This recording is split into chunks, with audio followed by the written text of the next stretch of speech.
Good evening.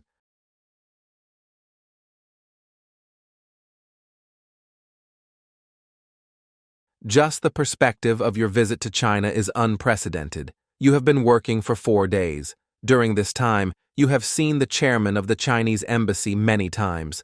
How do you assess the results of the Russian-Chinese talks, and most importantly, this long-term visit? Well, as you said, it is indeed a long-term visit due to the fact that there were several events here. When we planned this work, we planned it in such a way that there was no need to travel to such long distances. Several times, I would like to remind you that the summit was in shoes, followed by a trilateral meeting between Russia and Mongolia, China, and a visit to the People's Republic of China. Not ordinary. I must say that such a format of work allows us to talk not only at the negotiating table, but most importantly, in an informal setting. When you are to meet many times and to discuss any topic of mutual interest in an absolutely informal and friendly atmosphere. This turned out to be very important and very useful. As for the results, they are very positive in my opinion, and the documents that were adopted by all participants are aimed at the future. And in this regard, I would like to note the Chinese initiative on global governance. It seems to me that it is very timely and important, to which this initiative is aimed at the positive work between the countries that have gathered at the summit in China and our possible partners among the countries that do not wish to declare this partnership to this day. All this together and the unity of all those who have gathered is a very important demonstration of a positive attitude and confidence that we will be able to achieve our goals. To be honest, I do not even understand what you are talking about. I am busy with my current work, and I try to be less distracted by all sorts of rumors and speculations. This work has been carried out for a long time, and our partners and I have been discussing it for a long time.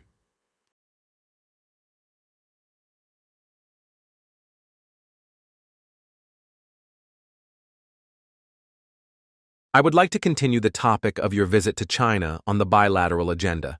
A solid package of documents on the results of your visit was signed, and probably, first of all, these are documents related to the Siberia 2 project. This project has become the leitmotif of all high-level negotiations, recently unique and even an indicator of the relations between Russia and China in the world. What do you think about the agreements that have been reached on last year? Is it possible to say that the ideas that exist about the relations between Russia and China in the world and attempts to interfere with them affect the relations between the two countries? By the way, you also talked about the primary causes of the Ukrainian crisis when the country began to be dragged into NATO.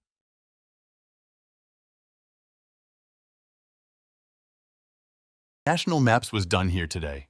There have been several routes and they have pros and cons. The negotiations have been going on for a long time, for more than a year.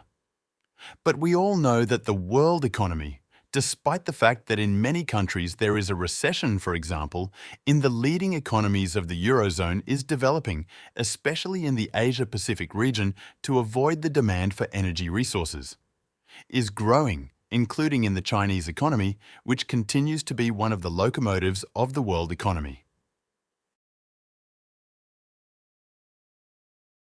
The growth rate is more than 5%. Some people say that this growth comes from the base, but the rate of GDP growth has decreased. I would need also, I see. Yes, it has decreased, but the base has grown over this time, and the 5% that we are seeing today is already 5% higher than it was 10 to 15 years ago. And what does this lead to in you? It leads to an increase in demand for energy resources. Finally, we have found a consensus of negotiating parties that, there is no charity here on either side. These are mutually beneficial agreements. They are implemented on the basis of market principles, based on the principles that are in force in this region, on the principle. And by the way, the price for this product is formulated not on the basis of today's prices, but according to a certain formula. And this formula is purely objective and market-oriented. Therefore, there is a growing demand in the Chinese economy, and we have the opportunity to supply this raw material on the East. In the end, this is not a prelude to our meeting. This is just the result of the many years of work of economic entities on both sides. The results, and of course, this will create competitive advantages for our Chinese friends because, I repeat, they will receive the product at high market prices, not at some high prices as we see now in the same Eurozone. But no, and most importantly, this is a stable supply, a reliable supply. Everyone is satisfied. Everyone is pleased with this result. The Nigerian stock and, frankly speaking, Gazprom, one of our leading companies, is also expanding its new markets in general through Mongolia. We will have 50 billion people here to what we have now is 38 billion and then a couple of more routes, which will also increase. No, we have never put the question like that and have never discussed it like that. Security guarantees are natural. I often talk about this. We proceed from the fact that any country should have these guarantees. A security system, and Ukraine is no exception. But this is not connected with any exchanges, especially with exchanges of territories in general. Frankly speaking, I want to emphasize this. We are fighting not so much for territories, but for human rights and for the right of people who live in these territories to speak their own language, to live within the framework of their culture and within the framework of traditions that have been passed down from previous generations, from their fathers, from their grandfathers, and so on. And now we see that European leaders who declare and discuss certain guarantees of security for Ukraine, they are almost completely focused on the topic of deploying their troops in Ukraine. Your voice? No Ukrainian.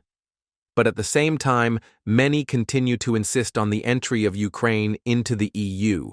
But we also see that the EU is rapidly turning into a kind of economic union, the economy, a kind of military political bloc where there is almost constant aggressive decision-making, aggressive statements. Unknown. How can you comment on all this? Unknown. When Russia and the United States are discussing their efforts to peacefully settle Ukraine.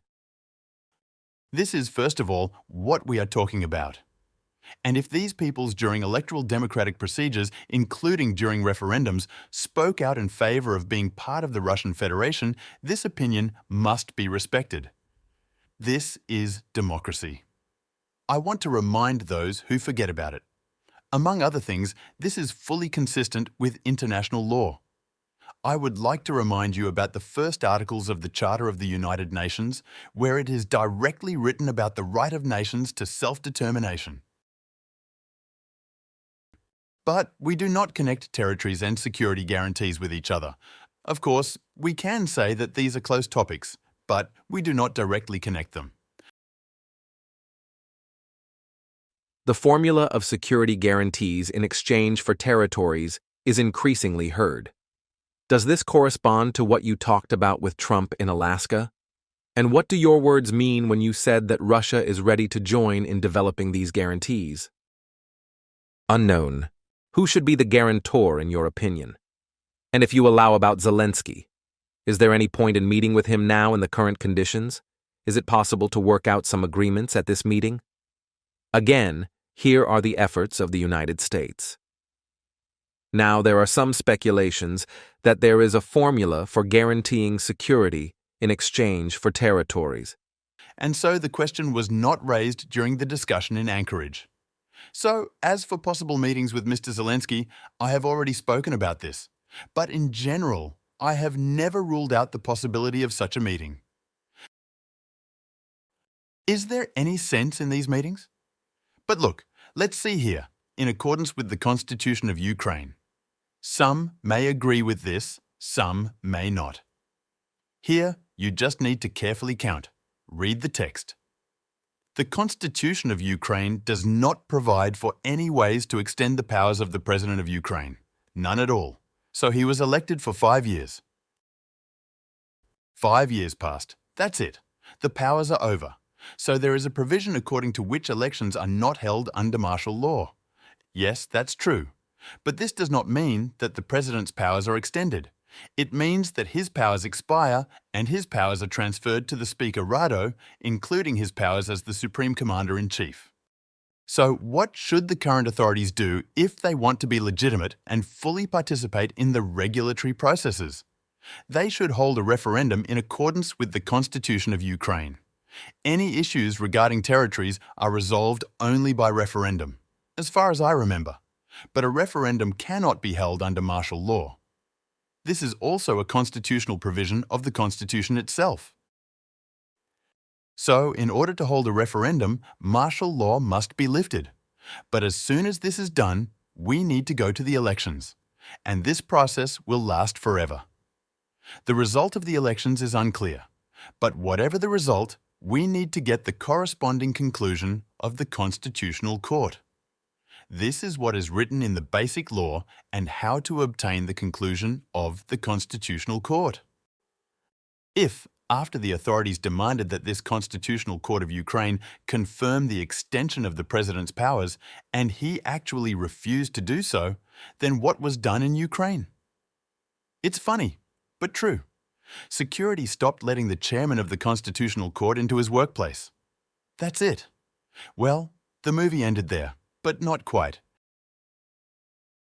Because as far as I know, I don't know where he is now, but at one time he went abroad. But in recent years, the powers of some members of the Constitutional Court have expired. He does not have a quorum to make decisions. Therefore, this is a road to nowhere. If we simply hold meetings carefully with the current head of the administration, so to speak, no credit issue. Yes, I have never refused it. If this meeting is well prepared and will lead to some positive possible results. By the way, Donald asked me if it is possible to hold such a meeting. I said yes, it is possible. Well, in the end, if Zelensky is ready, let him come to Moscow. That's what the meeting became.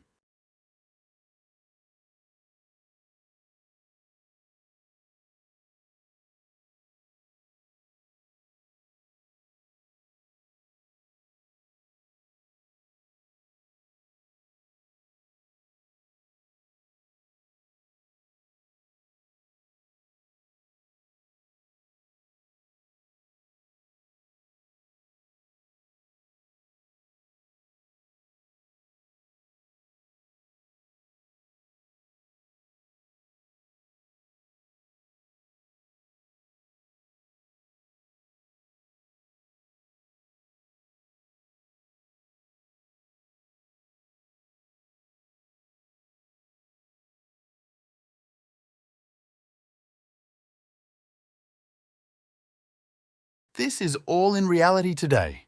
These are not our calculations.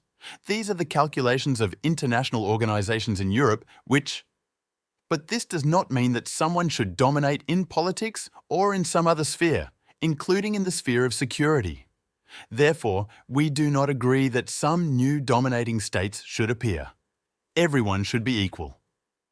As for the statements that you just said, Peskov also told me about this literally a few minutes ago.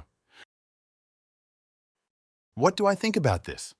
Actually, I think that this is an unsuccessful attempt to take responsibility for the tragedy that is happening now in Ukraine. Let me remind you, as I have said more than once, that in 2014, the ministers of 3 European countries came to Kiev and put their signatures under a document that was essentially an agreement between the current government, then President Yanukovych, and the opposition to show, lies to and in accordance with this agreement, all controversial issues of political nature should have been resolved in the constitutional field peacefully by law. And literally a day later, or the next day, it was a coup d'etat, a bloody and cruel. I'm sure it did. And none of these guarantors moved a finger to return the situation to the legal field. Unknown. Andrei Kolesnikov, Gazeta. Kommersant. Good evening. Good evening. Security. Do you think that the multipolar world which you talked about in the Munich speech in 2007 was some Munich and the new impetus of which are Russia, India, and China is finally created, or is there something to strive for? Unknown. Russia? India. And one more question. A few hours ago, did you meet the German Chancellor? Mr. Merz called you perhaps the most serious military criminal of our time, and as well. What do you think about this serious number? You in the press to become just a couple of hours ago? This is where the conflict began, because immediately after that events began in Crimea, the conflict. But almost immediately after that, the Kiev regime carried out hostilities using armoured vehicles and aviation against the civilian population of those regions of Ukraine that did not agree with this coup.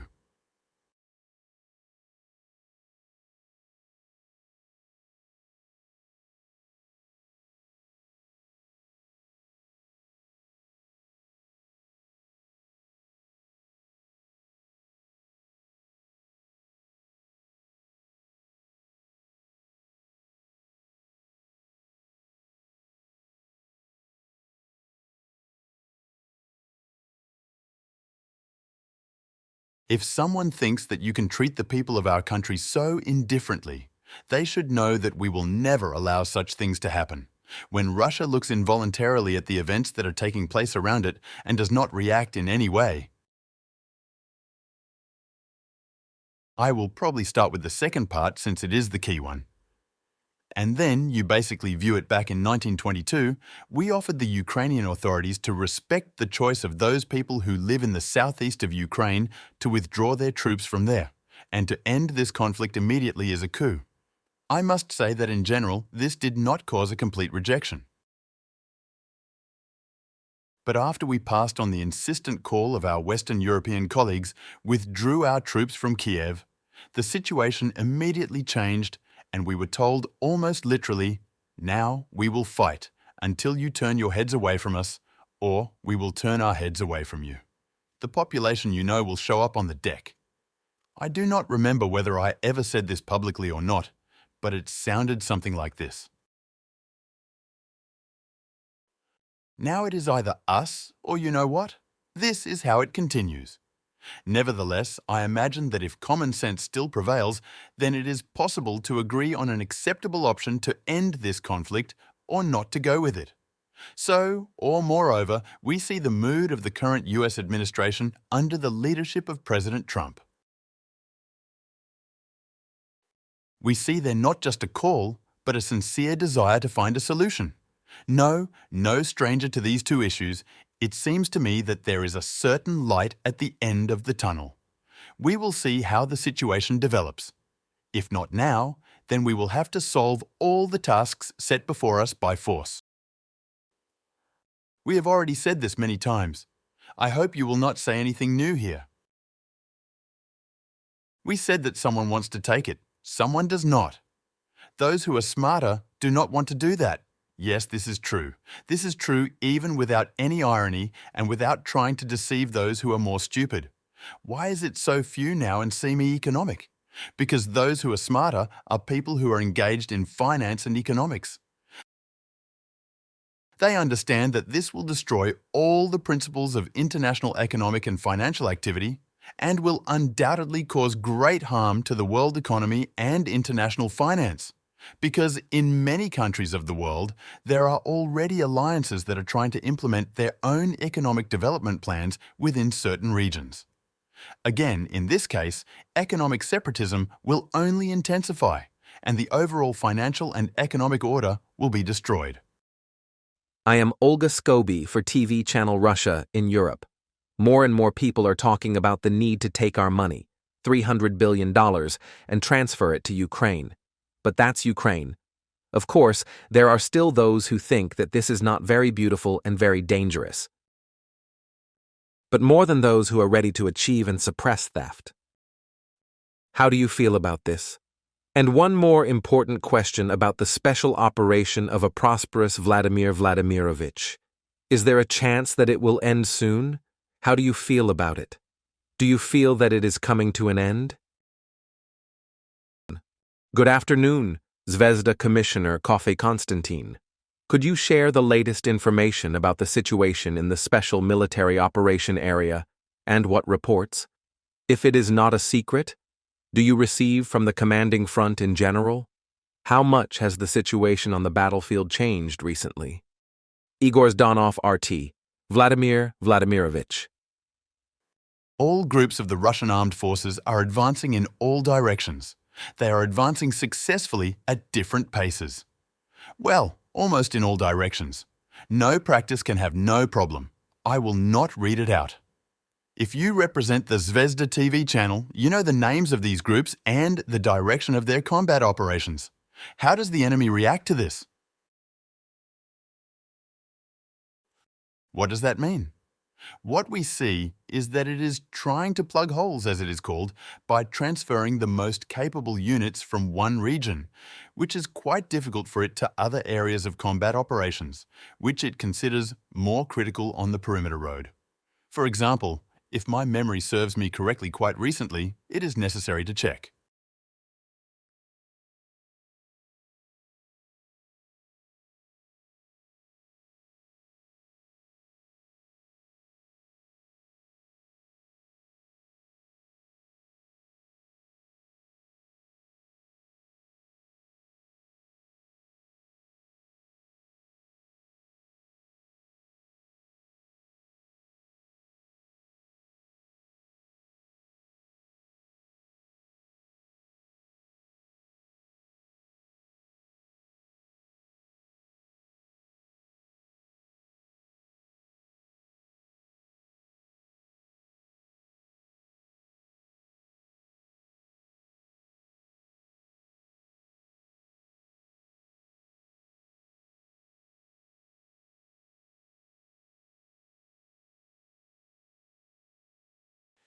They are not capable of conducting large-scale offensive operations. They are engaged only in maintaining the existing borders. This is not a single example. It happens almost across the entire line of combat contact. This is evidence that, as not only we consider, but also, by the way, Western experts, that there are fewer and fewer reserves in the armed forces. When you get to the Resiliencia, and you complete. But the combat-ready units are not more than 47-48% equipped today. This is already the most critical feature of the situation, we to the Navy. Nevertheless, combat actions are both difficult and cruel, so there is no need to make any predictions here. And the analysis is exactly what I was just talking about. Well, of course we were speaking in English, but the broken part of my vocabulary remains partially intact. That's slow down. I was supposed to know at the very beginning. I already said this at the press conference. I told him, and we're glad to see you. I am very glad to see you, dear neighbor, healthy and alive. But in the limousine while we were driving, it took us 30s to get there. So we were talking in general phrases. Yes, I told him. There is no secret. I told him about what we negotiated in Alaska. Now, wait, please. Returning to Alaska, you immediately began communication with the U.S. President Donald Trump. Right on the ground, literally on the red carpet. Then after the photograph, you got into the car with him and continued your communication there. Could you please tell us what you were talking about, what language you were speaking?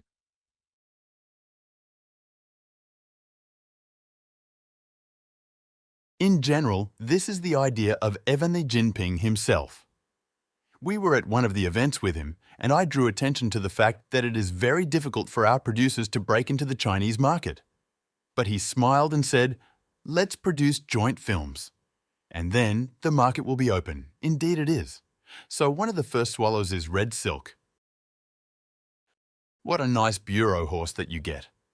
I have not seen this film, but I know that there will be a presentation of it tomorrow or the day after tomorrow.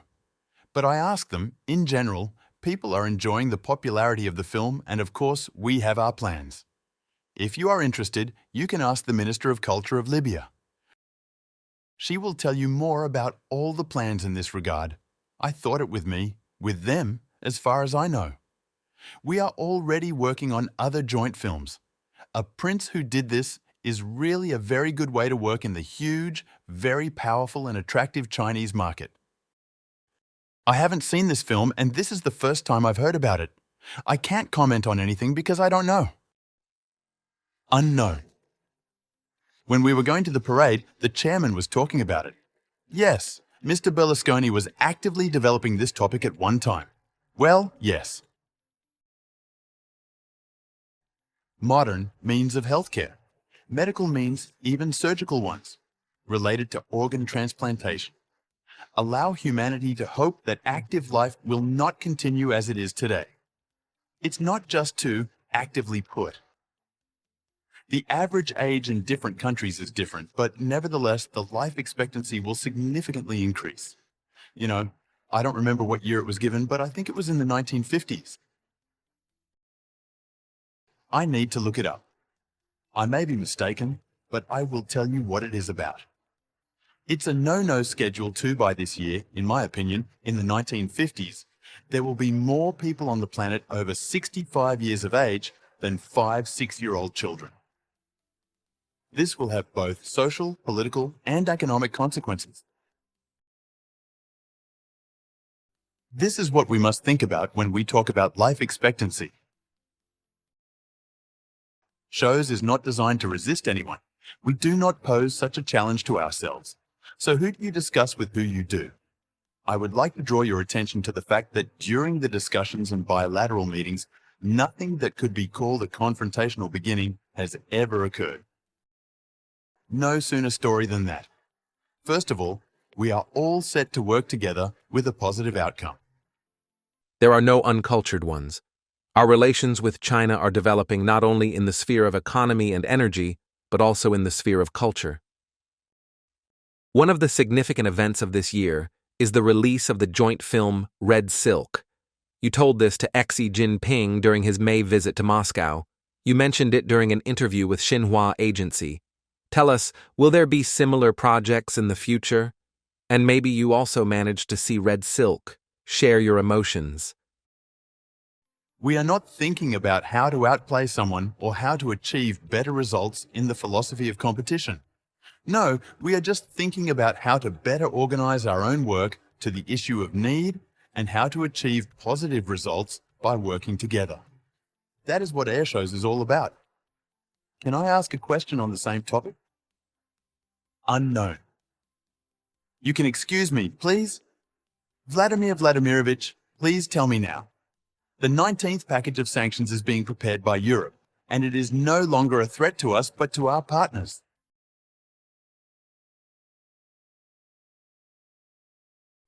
How do we feel about this? You have spoken to a huge number of members and partners who may be seriously affected by this, including India and China. Vladimir Vladimirovich, if you don't mind, let us continue with the topic of cinema. A film has just been released in the West, in which one of the characters is you. The film is called The Kremlin Sorcerer. Have you seen this film? Have you been shown in the film? By the way, the British actor Jude Law played your role. Maybe you know him. And then, if you don't mind, I will continue with another topic. You have just touched on the topic of health today, by chance.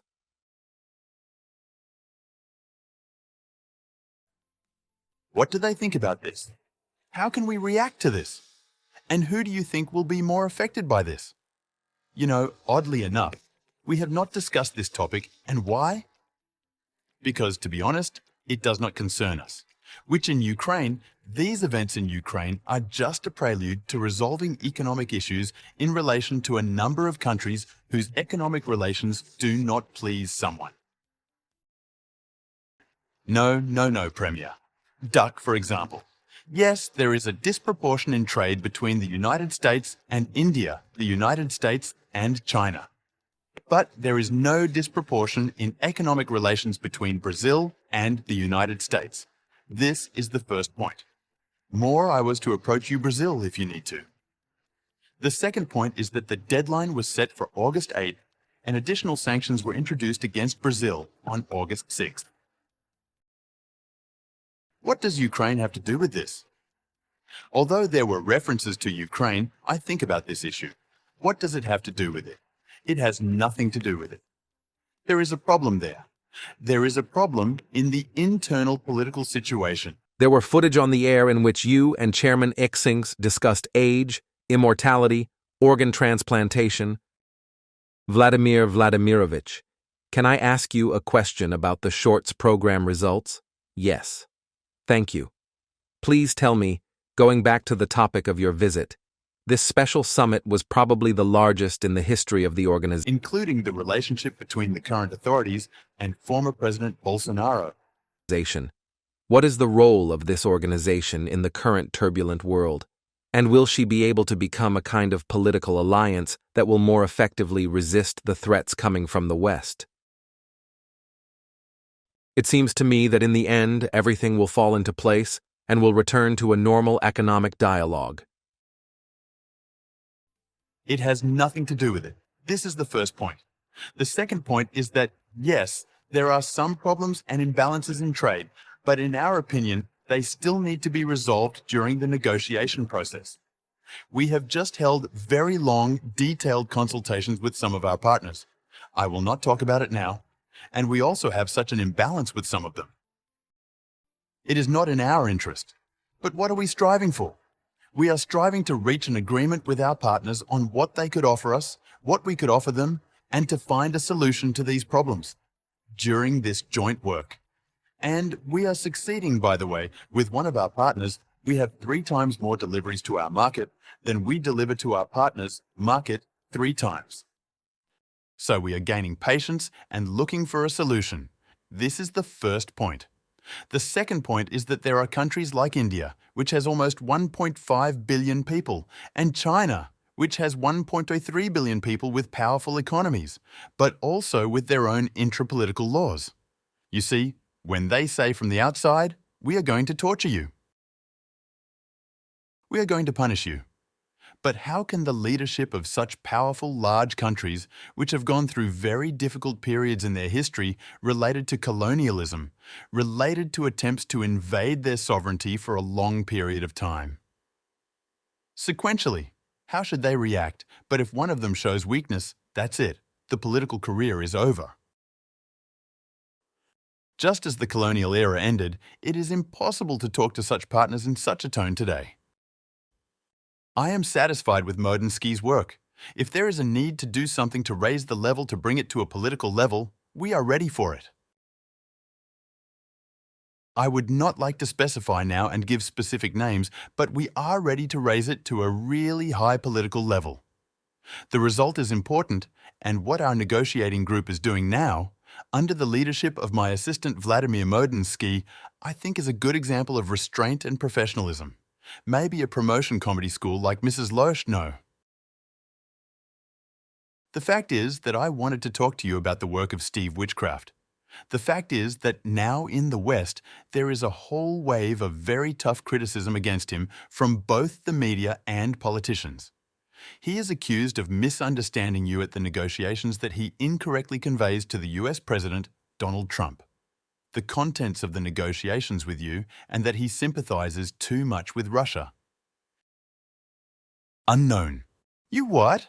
How would you rate his work? Thank you. It seems to me that in the end, everything will fall into place and will return to a normal economic dialogue. You said that you are ready to raise the level of the negotiating group in contact with Ukraine. Tell me, please. Unknown. Who could it be? Sergei Lavrov, for example, your assistant Pskov, or the head of the Belarusian Defense Ministry? And in this context, are you satisfied with the results of the previous group's negotiations, and in particular, Medeski's work? It is not my task or my business to rate the work of the US President's assistant. It should be rated by the person who is his employer, namely President Trump. Trump. Yeah.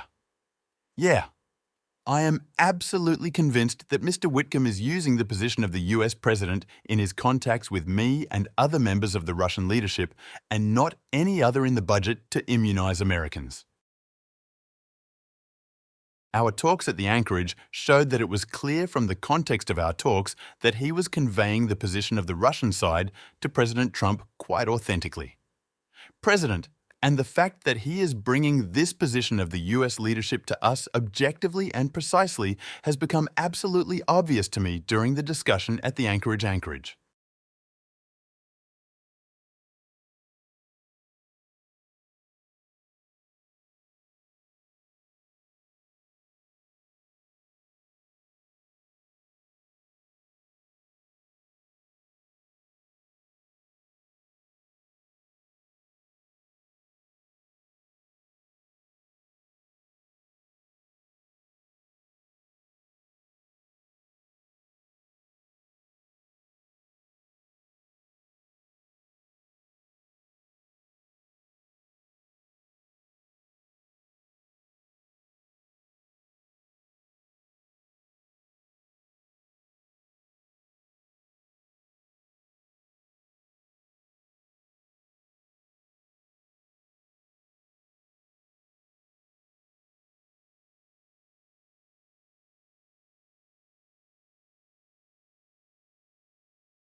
This is without any irony, without any jokes, because, as I say, the public will see and hear it all over the world. This is the best guarantee that I am telling the truth. Why? Because it will be heard by the people I talk to during these 4 days, and they will definitely say, yes, it is true. And I would never have done this if it were not so, because then I would look pale in front of my friends, allies, and strategic partners. This is exactly how it was, as I said. And once again, I would like to return to what I told your colleagues on my right. The activities of the USSR and the activities of our partners, including strategic partners, are not aimed at fighting anyone, but they are aimed at looking for the best ways to develop ourselves, our countries, our peoples, our economies. President Trump commented on the parade today and said that he hoped that she would remember the American soldiers who helped China in the Second World War to nudge the shift. And he wrote, "I do not know whether it is sarcasm or not.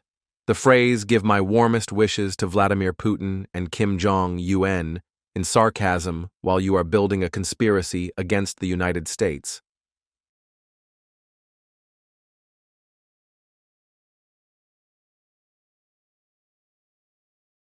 I will answer briefly. There are always some questions arising from the current situation or some political situation in relations between our countries. There are problems. Well, today we said hello to President Maliva. I said hello to him and his wife. We exchanged a few words, but I believe that the fundamental relations between Azerbaijan and Russia and mutual interest in their development will eventually take their place. Mr., may I ask you about the fighters, please? About the fighters, especially Valentin Alfie of Komsomolskaya Pravda. The Guardian, this too wishes to you. How can you comment on this? Ria Novosti, Olga Samsa, Nova Lady, and Vladimir Vladimirovich. Various statements have been made to Russia from Baku recently, and we would like to know from you how you yourself assess the current state of relations between our two countries. What has actually happened between us and how we can establish a dialogue. Vladimir Vladimirovich, we talk a lot today about peace in Ukraine, about the agreements between the countries, what Europe offers, what Ukraine is afraid of your opinion. But I think we did not touch on one question, perhaps the most important one. Each of you asks the most important question. Unknown. I would like to stress that they, in the vast majority, stand for Russia to achieve all its goals set out at the beginning of a special military operation. Everything else is secondary. And how? Of course, by peaceful means. By peaceful means. We offer them, in the direct and figurative sense of the word, to repeatedly see how this process will develop, including with the assistance of the current administration. Unknown. So you see? Unknown. The dates are not known. Unknown. There is no preparation for the meeting, but the invitation is on the table. Unknown.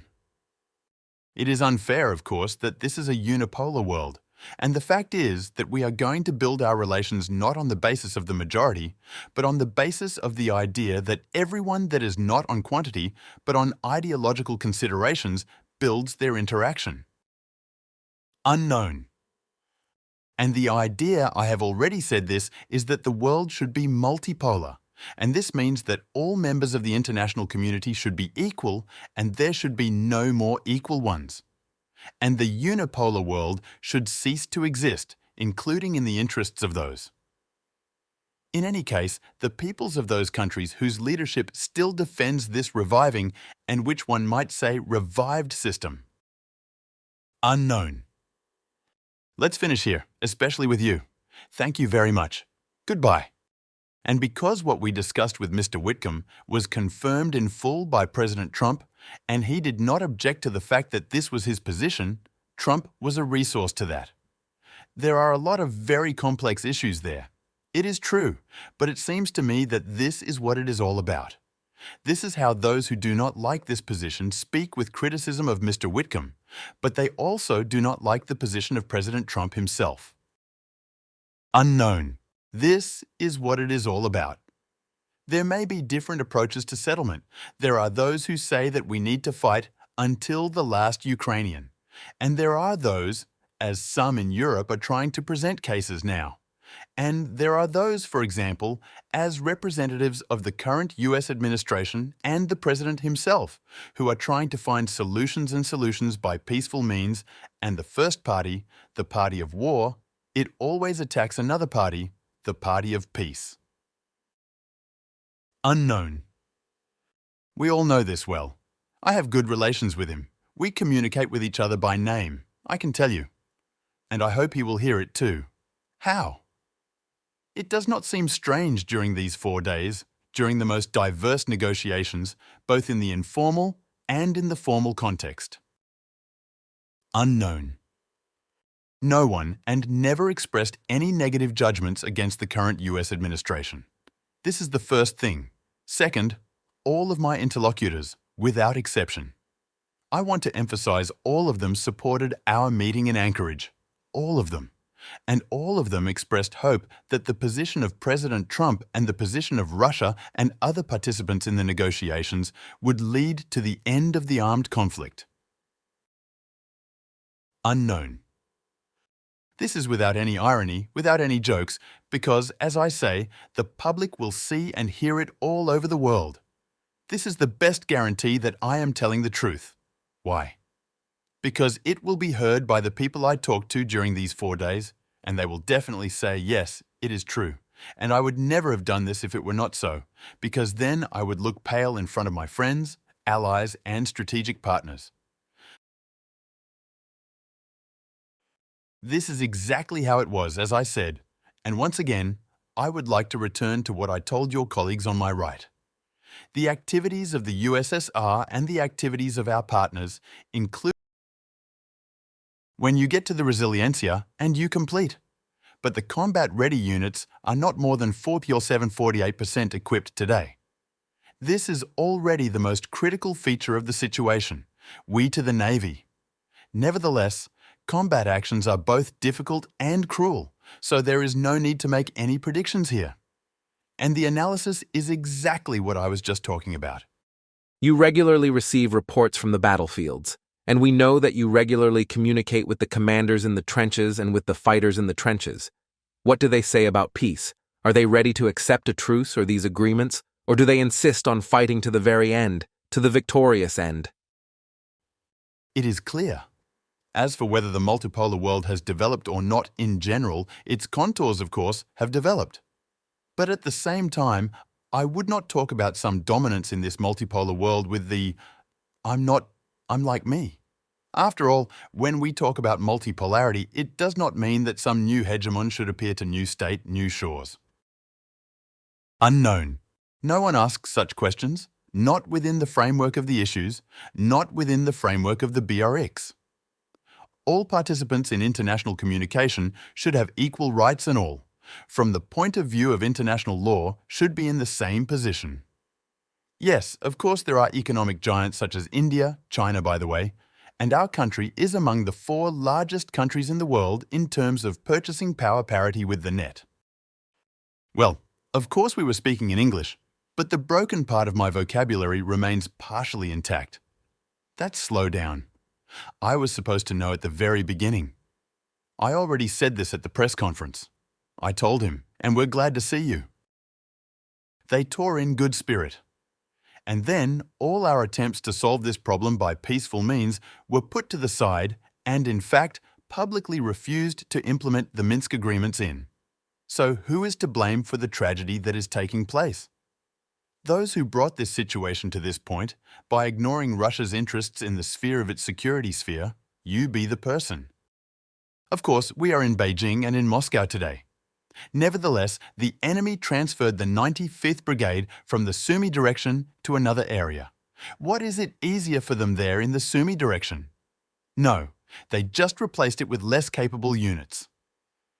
And the 95th Brigade was transferred to where it considers more critical operators now. So now we're just going a little good.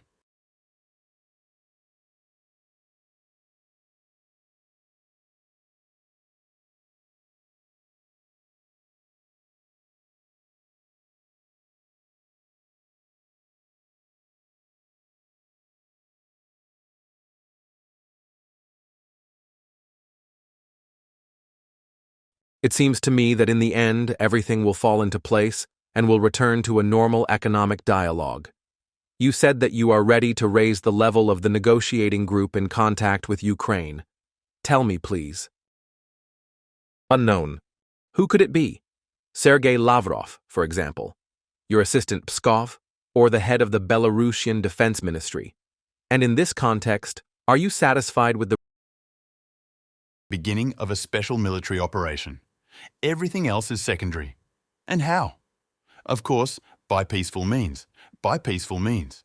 We offer them, in the direct and figurative sense of the word, to repeatedly see how this process will develop, including with the assistance of the current administration. Unknown. So you see? Unknown.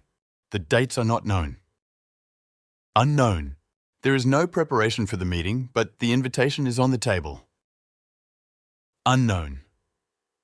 It is unfair, of course, that this is a unipolar world, and the fact is that we are going to build our relations not on the basis of the majority, but on the basis of the idea that everyone that is not on quantity, but on ideological considerations, builds their interaction. Unknown. And the idea, I have already said this, is that the world should be multipolar. And this means that all members of the international community should be equal and there should be no more equal ones. And the unipolar world should cease to exist, including in the interests of those. In any case, the peoples of those countries whose leadership still defends this reviving and which one might say revived system. Unknown. Let's finish here, especially with you. Thank you very much. Goodbye.